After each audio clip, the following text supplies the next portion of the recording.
Hi, my name is Gemma Perry and welcome to Mooncake, where ESL teaching is made easy. If you're new here, then you need to know that I make weekly ESL teaching tip videos to help you improve your English teaching.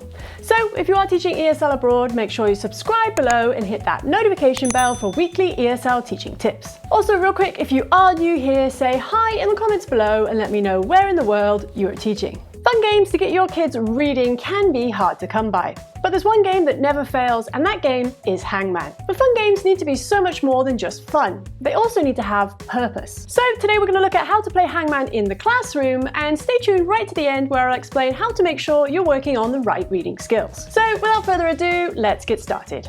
Now this game can be played in the classroom or part of your online lesson. And all you're going to need is a whiteboard and some whiteboard markers. In this example, I'll be explaining how to work on students' blending skills. But if you're not sure what skills you should be working on, then make sure you check out my Phonics Teaching Tips series right here, where I go through all the basics. So in order to work on students' blending skills, then by now they should have already learned the letter sounds. So we're going to start the class by reviewing those sounds through a game. A good example of a review game is Switch, and I'll link it below so that you can check it out. Now that we've reviewed those letter sounds, we're ready to start our game of Hangman. So to get started, we're going to position the class in a semicircle with you, the teacher, in the middle. Next, we're going to draw a stick man on the whiteboard behind us, counting the body parts as we do. For example, 1, 2, 3, 4, 5, 6, 7, 8. Now obviously, depending on the age of your students and the school that you're teaching at, the traditional game of Hangman might not be appropriate.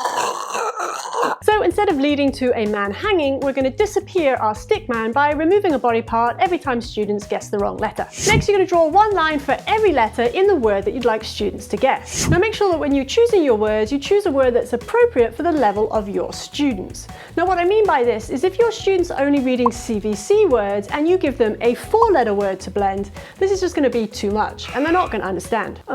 Be sure to use words that are actual blending words and that don't contain any silent letters in them. Also, a few other pointers would be to use the letter sounds instead of the letter names, so we don't confuse them. And to make sure that the first few times that you play, you use some easy words so students get the hang of the game. Next, we're going to make the game competitive, and there are two ways of doing this. You can either split the class into 2 teams and give each team a fun team name, or you can have a class versus teacher competition. Teacher versus students. Now I personally like to have a class versus teacher competition because this tends to motivate and unite students in a quest to try and beat the teacher who, is always usually right. Next, explain to the class that in order to win, they need to work out what the missing word is by guessing letters one by one. However, every time they guess a letter incorrectly, then one body part from that stick man will disappear. If that stick man disappears before they're able to guess the word, then the teacher is the winner. Once the rules are clear, then you can choose one student who's been listening particularly well to choose a letter. Now, before you reveal whether that letter is in the word or not, make sure you build up some suspense. Okay, Jimmy. Okay. Ooh. Ooh. Do you think he's right? Do you think Jimmy's right? It's not There's no Next, pick another student and go again. Keep going until the word has been guessed or your stickman has disappeared. Now whilst playing, if students have guessed a couple of sounds correctly, then you can show them how by blending these sounds together, it can give us a clue on what that word might be. Ba. What letter can we put on the end there? Let's try bath. No. What letters do you think? What else could we try? And of course, at the end, once students have guessed the correct letter, make sure you have the whole class practicing that blending together. Are you ready? Let's blend together. Ba, t, bat. Now, if you're watching this video and you're really not clear about blending and other phonics skills that I'm mentioning, then make sure you check out the Mooncake English website, linked below, where you can download your free phonics teaching guide. Now, in this example, I showed how we could use this game to work on those blending skills.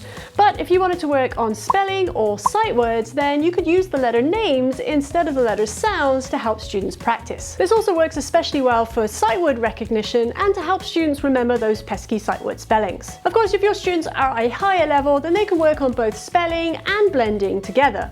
You can even add in some diphthong and digraphs into the game if your students are ready. Just make sure that whatever skills you work on, they're appropriate for the level that you're teaching. So there you have it, Hangman and the different reading skills that we can work on whilst playing. If you like this video, go ahead and give it a thumbs up and comment with the word helpful in the comments below.